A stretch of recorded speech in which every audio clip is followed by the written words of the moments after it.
வணக்கம் ஸ்ரீ காலிம் சனம் ஸ்ரீ காலிம் போட்டு நான் உங்கள் அன்பு ஜோதிடர் அன்பு நண்பன் கார்த்திக் நம்ம இன்னைக்கு பார்க்க போது பாத்தீங்கன்னா தமிழ் புத்தாண்டு பலன்கள்ங்க. அதாவது விசுவாசுவ வருடம் பிறக்க போகுது. இந்த விசுவாசுவ வருடத்துல நம்ம இந்த ராசிக்காரங்க எல்லாருக்குமே என்ன மாதிரி நற்பண்ண கொடுக்க போது, என்ன மாதிரி கெடுப்பணம் கொடுக்க போது, நம்ம என்ன பண்ணோம் பர்த் சார்ட் வடிவில பார்க்க போறோம். இந்த வீடியோ ஸ்கிப் பண்ணிடாதுங்க, முழுமையா பாருங்க. ஏன்னா ஒரு ஆண்டுக்கான ஒட்டுமொத்த பிரிடிக்ஷனுமே, ஒட்டுமொத்த ஜாதக பலனுமே நான் இப்ப உங்களுக்கு தெளிவா ஒரு பர்த் சார்ட் போட்டு இதுல 12 ராசி கட்டத்தை போட்டு அதுல கிரகத்தை அமைச்சு உங்களுக்கு தெளிவா எக்ஸ்பிளைன் பண்ண போறேன்.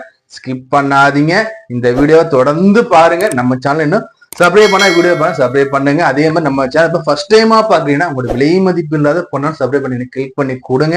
அதே மாதிரி நம்ம வீடியோ லைக் பண்ணுங்க, உங்க ஃப்ரெண்ட்ஸ் லிங்க் ஷேர் பண்ணுங்க. உங்க மேல கருத்து கமெண்ட் பாக்ஸ்ல கூட உங்களோட தனிப்பட்ட ஜாதகத்தை பார்க்கணும் விருப்பப்பட்டீங்கன்னா ஸ்கிரீன் நம்ம நம்பர் இருக்கு, கால் பண்ணி அப்பாயின்மெண்ட் வாங்கிக்கலாம். வாட்ஸ்அப் நம்பர் டெக்ஸ்ட் பண்ணி நீங்க வாட்ஸ்அப் மூலியமா ஜாதகம் பார்த்தா கால் பண்ணி போன் மூலியம் ஜாதகம் பார்த்தா உங்களோட தனிப்பட்ட விருப்பம். நம்ம சேனல் சப்ஸ்கிரைப் பண்ணி வச்சுக்கோங்க. இப்ப வாங்க என் தந்தையின் மகளடியை வணங்கி கொண்டு இந்த தமிழ் புத்தாண்டு பலன்கள் எப்படி உங்க ராசிக்கு இருக்குன்னு பார்ப்போங்க. தமிழ் புத்தாண்டு பயிற்சி பலன்கள் ரிஷப ராசி விசுவாச வருடம் ரிஷப ராசிக்கு எப்படி பார்த்து வரும். 1ஆம் பாகம் 2ஆம் பாகம் 3 4 9 10 11 12 ரிஷப ராசி. ரிஷப ராசினாவே உங்களுடைய அதிபதியான சுக்கிர பகவான் இந்த ஆண்டு பிறக்கும் போது சுக்கிர பகவான் இங்க மீனத்துல இருந்து உச்சத்துல இருப்பார். உச்ச நிலையில இருக்கக்கூடிய சுக்கரன் இந்த ஆண்டுல எப்படி சார் கொடுக்க போறாருன்னா ராசிநாதன் உச்சம் இல்லைங்களா, அப்போ வாழ்க்கை உச்சத்தை நோக்கி போகக்கூடிய காலமாக இந்த தமிழ் புத்தாண்டு இந்த விசுவாச வருடம் உங்களை எடுத்துட்டு போவாங்க. உச்சத்தை நோக்கி போக போறீங்கிறது டெஃபினட்டா நீங்க மைண்ட்ல பிக்ஸ் பண்ணிக்கோங்க. எப்படி சார் நான் சொல்றேன்னு பாத்தீங்கன்னா சனி பகவான் 11ஆம் இடத்துல உட்காரார், ராகு பகவான் 10ஆம் இடத்துல உட்கார்ந்து இருக்கார்.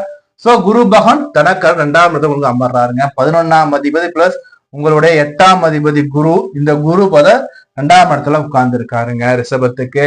அப்போ ரிஷப ராசிக்குன்னா உங்களுக்கு இதுதாங்க நீங்க பார்க்கணும். சுயஜாத சந்திரன் எங்க போட்டிருக்கோ அதுதான் உங்களுடைய ராசி. ரிஷப ராசிக்காரங்களுக்கு என்னன்னா சார் இந்த நடக்க போது தமிழ் புத்தாண்டுன்னு பார்த்தா முதல்ல சனியை எடுத்துக்கோங்களேன். சனி 14ஆம் இடத்துல உங்களுடைய 9ஆம் அதிபதி பிளஸ் 10ஆம் அதிபதி பாக்கியாதிபதி பிளஸ் உங்களுடைய தொழில் ஸ்தானாதிபதி 14ஆவது உட்காரும் போது பாத்தீங்கன்னா தொழில் வகையில முன்னேற்றம் இருக்க போகுதுங்க. ஐயா என்ன சார் முன்னேற்றம், இது வரைக்கும் எனக்கு பதவி உயர்வு இல்லை, இது வரைக்கும் சம்பள உயர்வு இல்லை, இது வரைக்கும் எனக்கு வேலையில ப்ரொமோஷன் இல்லைன்னு சொன்ன உங்க எல்லாருக்குமே பாத்தீங்கன்னா இந்த விசுவாசுவ வருடத்துல பாத்தீங்கன்னா உங்களுக்கு இவைகள் அனைத்தும் நடக்க போகுதுங்க. பதவி உயர்வு வரப்போகுது, சம்பள உயர்வு வரப்போகுது, வேலையில முன்னேற்றம் இருக்க போகுது, வேலையில உங்களை மதிக்காதவங்க எல்லாம் உங்களை மதிக்க போறாங்க, ஆதாயம் இருக்க போது, குறிப்பா பணம் சேர போகுது. சரி, 10ஆம் இடத்துல ராகு அமர்ந்து கொஞ்சம் வேலையில முன்ன பின்ன இருந்தாலும் உயர் ஸ்டடிக்காக படிக்கிற மாணவர்கள் வெளிநாடு போய் படிக்கிற வாய்ப்புகள் இருக்கும். கடல் தாண்டி போய் படிக்கிற வாய்ப்பு படிக்கின்ற மாணவர்களுக்கு அமைய நிறைய வாய்ப்புகள் இருக்கு. வாய்ப்புகள் வந்தால் பயன்படுத்திக்கோங்க. வேலையில சர்ப்பம் அமரும் போது வேலையில மாற்றங்கள் இடமாற்றங்கள் இருக்க வாய்ப்புகள் உண்டு. இடமாற்றம், அதே மாதிரி பதவி மாற்றம், ஏன்னா டிரான்ஸ்பர் ஆகிறது, இங்கிருந்து டிரான்ஸ்பர் ஆகிறது, மூவ்மெண்ட், இது மாதிரியான அமைப்புகள் கொடுக்க ராகு பகவான் இருப்ப இது பெரிய விஷயம் அல்ல. இங்க ராகு இங்க 10க்கு இருக்கும்போது இந்த புத்தாண்டு காலகட்டத்தை என்ன பண்ணுங்க, நம்ம பட்டீஸ்வரம் சென்று அங்க இருக்கக்கூடிய துர்கா தேவிக்கு வழிபாடு பண்ணிட்டு வாங்க. உங்க சக்திக்கு ஏற்ப எலுமிச்சம்பழ மாலை போட்டு அம்மாவை வழிபாடு பண்ணலாம், பட்டு சாத்தியும் வழிபாடு பண்ணலாம், இல்ல உங்களுடைய பெயராக அர்ச்சனை பண்ணிக்கிட்டு வாங்க. உங்களுடைய சக்திக்கு ஏற்ப வழிபாடு பண்ணிக்கோங்க. நாம சொல்றது பாத்தீங்கன்னா உங்க பட்டீஸ்வர துர்க்கையை போய் வழிபாடு பண்ணுங்க, பெயராசன் சொல்லி அர்ச்சனை பண்ணிக்கோங்க. அதுக்கு மேல உங்க சக்திக்கு எவ்வளவு முடியுமோ நீங்க பண்ணிக்கோங்க. இந்த அம்மாவை இந்த ஆண்டு துவக்கத்திலே வழிபாடு பண்ணிட்டு வந்து ரொம்ப நல்லது புதச்சு. அடுத்தபடியா குரு பகவான் தனக்காரகன் உங்களுக்கு எங்க சார் இருக்காரு, தனக்காரன் 2ஆம் இடத்துல உட்கார்றாருங்க. தன வரவுகள் இருக்குங்க. இது வரைக்கும் குழப்பத்துல இருந்து இருந்தவங்க எல்லாருக்குமே தெளிவு பிறக்க போகுதுங்க. பண வசதியில உங்களுக்கு இருந்த பிரச்சனை நீங்கி வெறும் செல்வமா வாங்க போறீங்க. எப்படி சார் வாங்குவீங்கன்னா இங்க சுக்கிர பகவான் உச்சமாகும் போது ஆபரணங்கள் சேர போகுதுங்க. தங்க நகைகள், தங்கம், வைடூரியம், வைரம், இது மாதிரியான அமைப்புகள் உங்களுக்கு சேர போகுதுங்க. நல்லா வாங்க போறீங்க. தன விஷயம் நன்றாக இருக்க போகுதுங்க. பட் இருப்பினும் பண விஷயத்துல கவனமா இருந்துக்கோங்க. ஏன்னா சில பணத்தை வாங்கிட்டு உங்களை ஏமாற்ற கொள்ளக்கூடிய காலமும் இந்த காலகட்டமாக அமைய வாய்ப்புகள் உண்டு. ரிஷபராசி அன்பர்களுக்கு பார்த்தா குரு 2ஆம் இடத்துல இருந்து குருவோட பார்வை பார்த்தா உங்களுக்கு 6ஆம் இடத்துல விழ போகுதுங்க. அதே மாதிரி உங்களுக்கு 8ஆம் இடத்துல விழ போகுதுங்க. 10ஆம் இடத்துல குரு பார்வை விழ போகுதுங்க. அப்போ குரு பார்வை விழுதுன்னா இங்கே குரு இருக்காருன்னு அர்த்தம். அப்போ ராகு மேல விழும்போது குரு சண்டால யோகமா மாதிரி நிறைந்த செல்வத்தை கொடுக்கும். First point. அடுத்தபடியா இங்க 8ஆம் இடத்துல குரு அமரும் போது பாத்தீங்கன்னா உங்களுக்கு உழைக்காமல் வரக்கூடிய வருமானம், திடீர் அதிர்ஷ்டங்கள், திடீர் யோகங்கள் உங்களுக்கு கிடைக்க வாய்ப்புகள் உண்டு. 6ஆம் இடத்தை அவர் பார்க்கிறாருங்க. நோய் நொடி பிரச்சனைகள், கடன் பிரச்சனைகள் இவைகள் எல்லாமே தீரப்போகுதுங்க. இருக்கின்ற கடன் இருக்கா, கடன் அடையக்கூடிய காலமா நீங்க எடுத்துக்கலாங்க. அதே மாதிரி பாத்தீங்கன்னா தாயாருக்கு இருந்த பிரச்சனைகள் நீங்கக்கூடிய காலமா இங்க பார்க்கப்படுறேங்க. அதே மாதிரி பாத்தீங்கன்னா உங்களுக்கு வந்து பாத்தீங்கன்னா இங்க 2ஆம் இடத்துல குரு அமரும் போது இது வரைக்கும் திருமண தடைகள் இருக்குங்க. ஐயா எனக்கு திருமணம் நடைபெறல, இது வரைக்கும் திருமணத்துல எனக்கு எக்கச்சக்கமான தடங்கள்னு சொல்லிட்டு இருக்கோங்க. எல்லாருக்குமே பாத்தீங்கன்னா இந்த ஆண்டுல உங்களுக்கு திருமணம் நிறைவேறும். மனசுக்கு பிடித்த மன நிறைவான திருமண வாழ்க்கை லைஃப் பார்ட்னர் உங்களுக்கு அமைவாரு. ஏன் நான் சொல்றேன், இந்த ஆண்டுல பாத்தீங்கன்னா சுக்கிர பகவான் உச்சங்க. சுக்கிரனா அழகியல் காரகத்து, புரியுதா?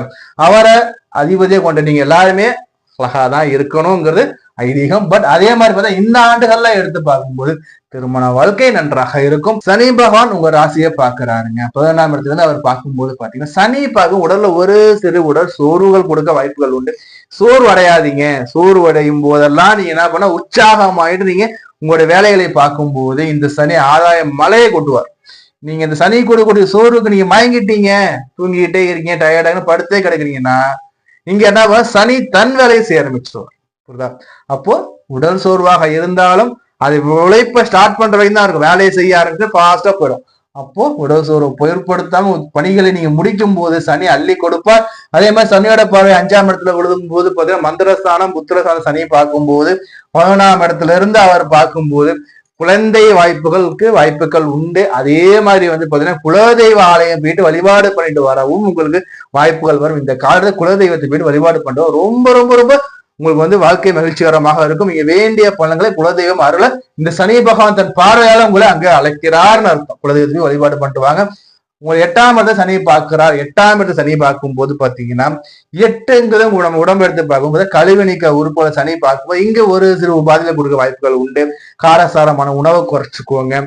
அதே மாதிரி வந்து பாத்தீங்கன்னா 8ங்கிறது நம்முடைய அசிங்கம் அவமானத்துக்குரிய வருது. இங்க சனி 11ஆம் இடத்துல பார்க்கும்போது நம்ம என்ன பண்ண, எதுல கொஞ்சம் கவனமா இருந்துக்குவாங்க. போதும், பெரிய லெவல் ஒண்ணும் இல்லை, ஜஸ்ட் கொஞ்சம் அலர்ட்டா இருந்துக்குவாங்க. தேவையில்லாத பழி போட வாய்ப்புகள் இருக்கும். இந்த காலகட்டத்தில் அதுக்கு மட்டும் இடம் கொடுத்துறாதீங்க, புரியுதா? மற்றபடி 11ஆம் இடத்துல 8ஆம் இடத்தை பார்க்கக்கூடிய சனிங்கிறது பார்த்தா உழைப்பு இல்லாமல் வரக்கூடிய ஆதாயத்தையும் சனி கொடுப்பார். குரு அங்கே பார்க்கிறார் என்பது கவலை இல்லை. ஆக மொத்தத்துல இந்த ஓவராலா எடுத்து பார்க்கும்போது நம்ம சொல்றது எஸ்கேஷன் சொல்றது பாத்தீங்கன்னா இந்த ஆண்டுல உங்களுக்கு பண வரவு இருக்குங்க. கடன்கள் தீரும். ஃபர்ஸ்ட் கடன்கள் தீரும், பண வரவுகள் வரும். தொழில்ல அல்லது உத்தியோகத்துல பதவி உயர்வுகள், சம்பள உயர்வுகள் உங்களுக்கு இடையே காத்துக்கிட்டு இருக்கு. பாராட்டு பத்திரங்கள், புகழ்ச்சிகள் உங்களுக்கு இடையே காத்துக்கிட்டு இருக்கு. ரெடியா இருந்துக்கோங்க. வேலையில இருக்கீங்கன்னா உங்களுக்கு பாராட்டுகள் காத்துக்கிட்டு இருக்கு. இவைகள் அனைத்தும் இந்த ஆண்டு நிறைவேறும். படிக்கின்ற மாணவ வெளிநாடு சென்று படிக்க வாய்ப்புகள் உண்டு. வெளிநாடு போய் வேலை செய்யணும்னு நினைக்கிறவங்களுக்கு வெளிநாட்டு வேலையும் கிடைக்க வாய்ப்புகள் இருக்கு.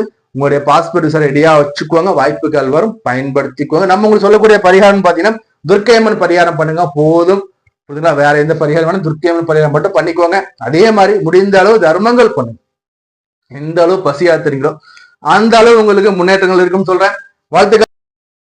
நம்ம இதே பார்த்து வந்து ஒரு பொதுவான ஆண்டு பலன், புத்தாண்டோட பொதுவான பலன்கள் பார்த்துருக்கோம் 12 ராசிக்காரங்களுக்கு. இது வந்து பாத்தீங்கன்னா ஒவ்வொரு ஜாதகத்துக்கும் மாறுபடும். ஏன்னா ஒவ்வொரு ஜாதகம் அமையக்கூடிய கிரகங்கள் நிலைகள் மாறுபட்டுக்கிட்டே இருக்கும். அதே மாதிரி தசாநாதன், எந்த தசா நடக்குது அந்த தசாநாதன் நிலை என்ன, அதே மாதிரி உங்க ஜாதகத்துல லக்னாதிபதி நிலை என்ன, ராசிநாதன் நிலை என்ன, இவர்கள் வாங்கிய சாரம் என்ன, இதுகளை பொறுத்து மாறுபடும்.